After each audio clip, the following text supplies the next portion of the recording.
dia a todos e a todas. Meu nome é Mônica, sou servidora da Secretaria Estadual de Saúde do Tocantins. E, para vocês entenderem um pouquinho da minha experiência, eu vou contar um pouquinho da história. Eu sou fisioterapeuta, sanitarista e epidemióloga. Trabalho no Sereste, para quem não conhece, é o Centro de Referência ao Trabalhador, já desde 2011. E aí, no ano de 2015, eu pedi a remoção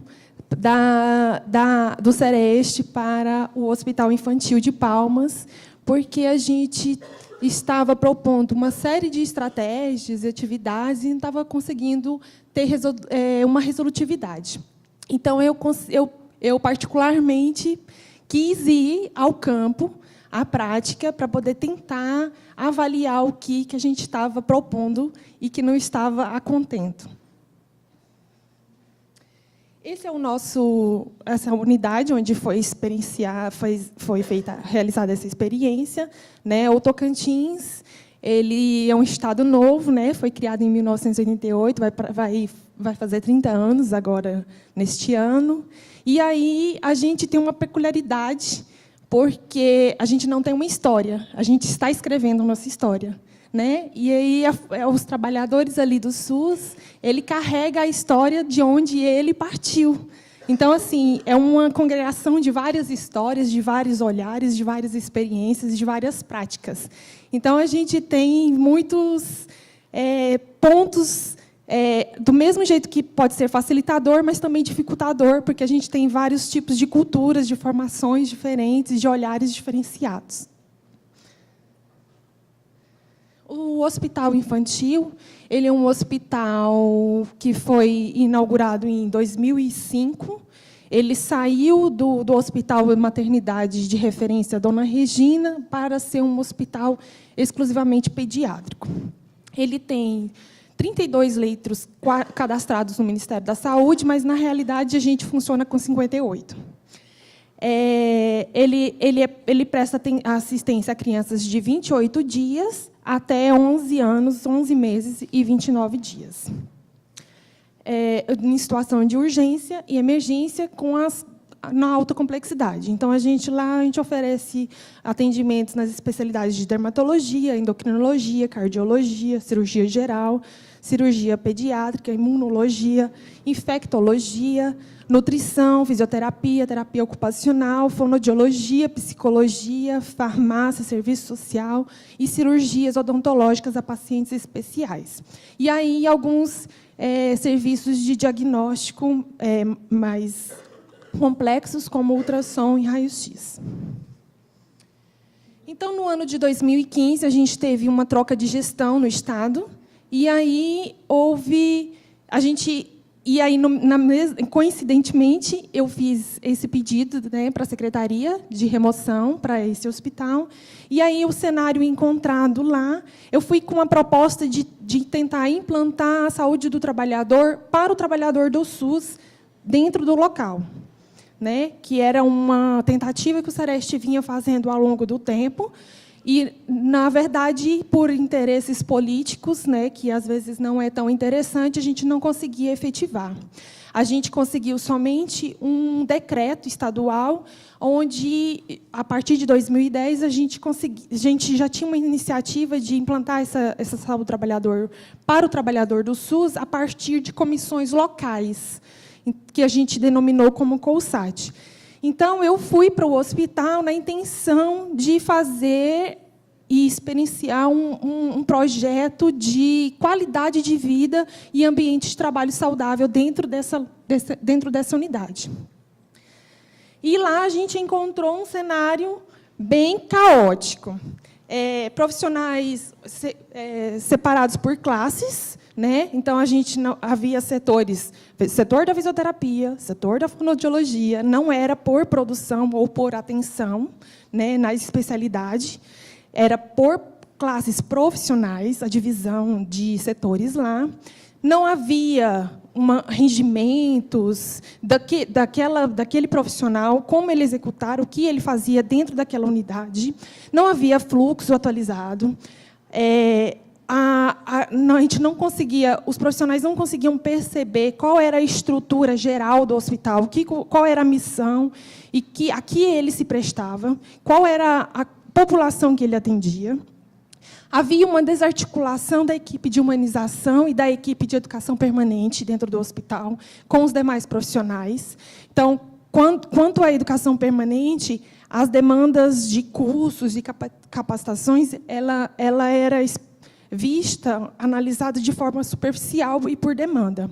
Então, trazia aqueles pacotes macros da ETSUS, né, da Secretaria Estadual de Saúde, e aí o que a gente percebeu junto com o NEP é que tinha uma baixa adesão.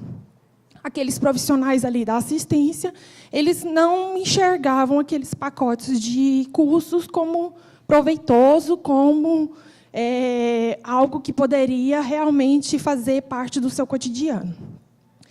Então, com relação a isso, eu, como Núcleo de Saúde do Trabalhador, me uni ao NEP, que é o Núcleo de Educação Permanente, e ao Núcleo de Humanização. E aí, a gente, analisando toda essa situação que a gente encontrou, a gente achou como chave fomentadora para as nossas políticas a educação permanente. E por isso que o projeto que inicialmente era para ser um projeto para a qualidade de vida, de gestão do trabalho, ele se tornou uma experiência de educação permanente.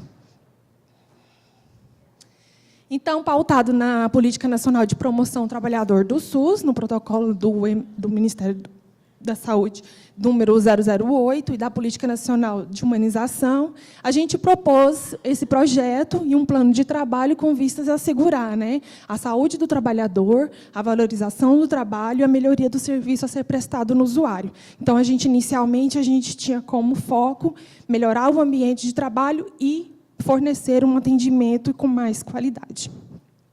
Além disso, buscar o envolvimento dos profissionais de saúde aos conceitos, formas e estratégias de educação permanente em saúde e na integração ensino-serviço, porque a gente já havia um termo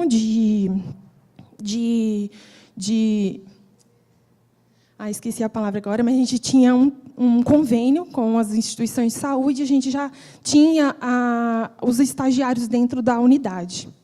Só que isso era bem complicado, porque os profissionais de saúde não conseguiam ter uma relação, uma integração com aqueles estagiários. Os estagiários faziam o papel ali, junto com o supervisor de campo da universidade, e não conseguiam integrar as atividades, as ações, e entender o papel de um e de outro ali. Então, era bem fragmentado essa questão também. Então, o contexto que a gente achou foi uma gestão totalmente verticalizada, onde o gestor, né, em nome do diretor-geral, trazia todas as demandas que deveriam ser exercidas dentro daquela unidade, e os seus trabalhadores aceitavam, e, por continuidade, demandavam o usuário.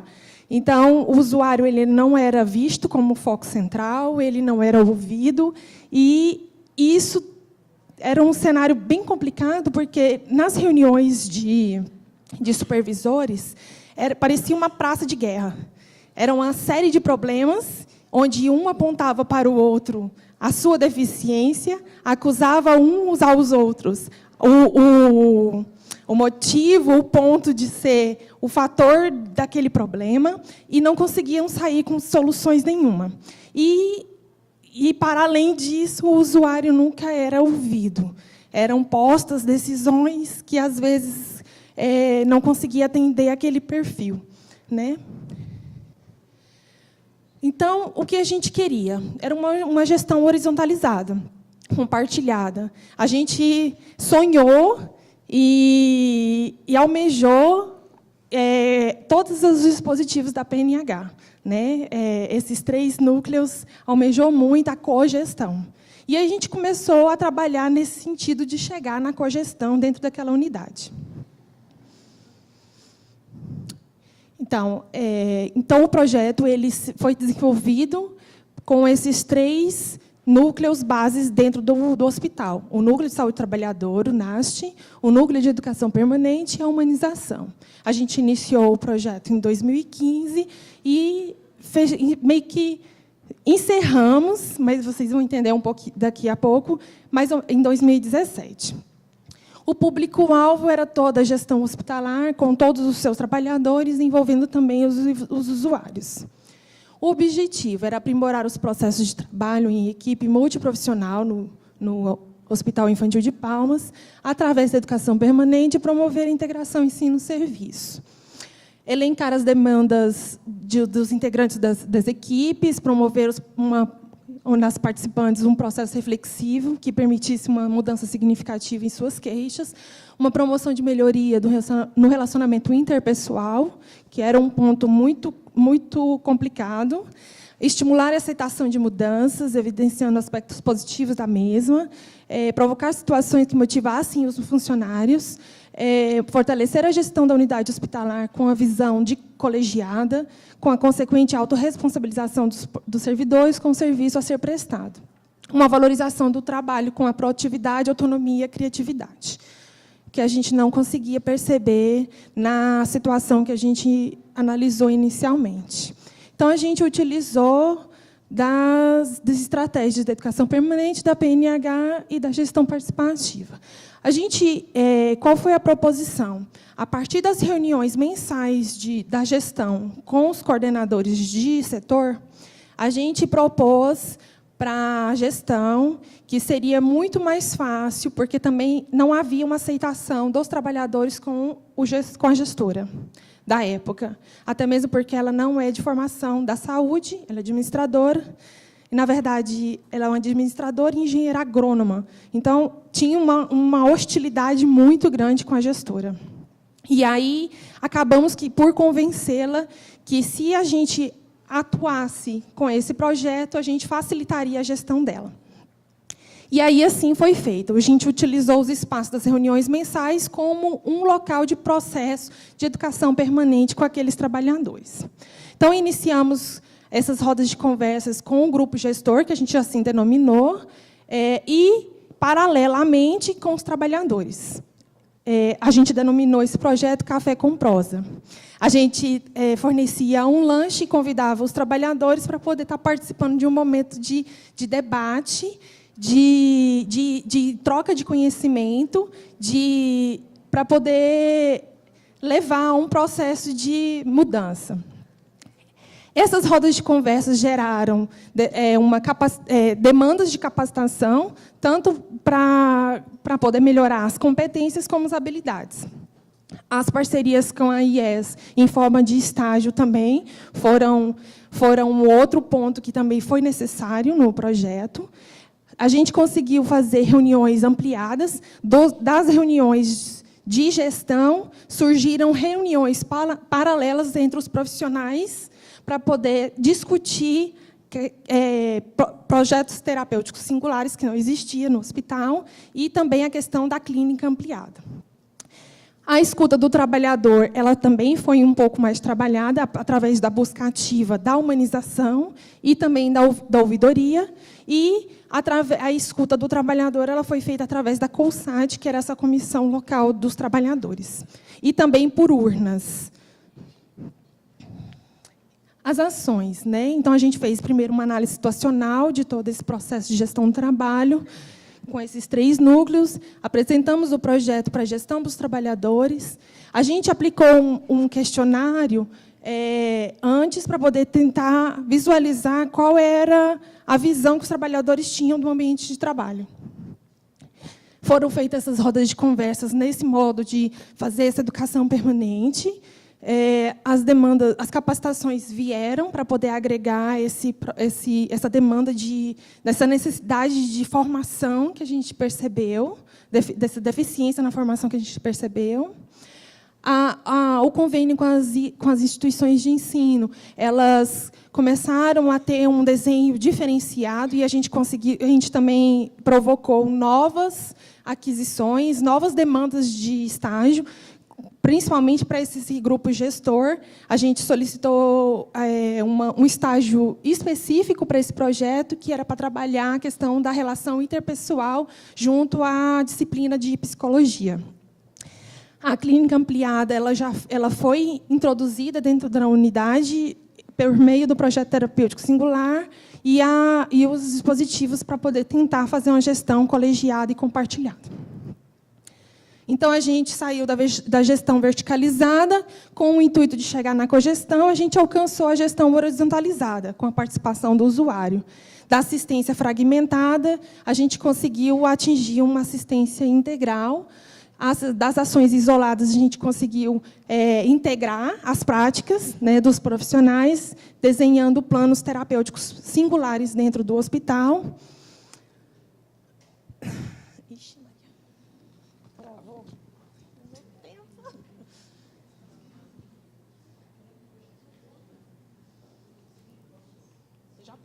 Deixa eu ver, querido. Encerra sem slide, para você não perder. Ai, tá vendo? Aí, então, assim, no geral, a gente foi uma experiência bem interessante, bem inovadora, porque partiu dos trabalhadores. O que a gente visualizava? Que a demanda dos cursos, a demanda da gestão, ela era sempre muito verticalizada a partir da gestão. E aí não alcançava a realidade daqueles que trabalhavam naquele local. E aí, o que a gente fez? A gente fez a partir do movimento de trabalhadores e cutucou a gestão num processo de mudança da gestão do trabalho, da organização do processo de trabalho. Os indicadores de mudança, a gente havia selecionado, como eu falei, 2, né? Porque o projeto era para ser para a qualidade ambiente saudável.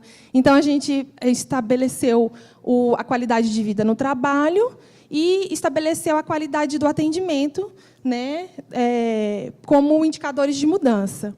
E aí, quando o projeto meio que mudou para uma experiência de educação permanente, esse indicador ficou como desafio. Como a gente poderia mensurar o processo de mudança da educação, do processo educacional? Então, a gente não tem como mensurar isso, a gente não conseguiu visualizar um indicador que mensurasse isso. Mas a gente conseguiu visualizar que houve, sim, uma mudança. Por quê? Pode ir. Esse aí é o indicador que eu havia falado, que era da qualidade. Ele teve um problema porque a gente não conseguiu fazer a aplicação de 2015 e de 2017, não são as mesmas pessoas. A gente teve uma rotatividade desse grupo gestor, até mesmo porque muitos dos trabalhadores que estavam anteriormente não aceitaram a nova forma de gestão compartilhada. Então, a gente teve trocas de gestores, mas serviu para a gente entender como é a visão do trabalhador, do ambiente no momento que ele estava chegando, né? Então, assim, não dá para fazer uma relação entre antes e depois, mas dá para a gente perceber como ele visualiza o ambiente ali naquele momento. Então, aí a gente tem alguns pontos interessantes desse questionário, que a questão da dor, da fadiga, da interferência do ambiente da sua qualidade de vida, ela teve um aspecto melhor depois da intervenção. Essas aí as fotos das nossas reuniões, as reuniões mensais dos coordenadores, da equipe gestora e das rodas entre os trabalhadores.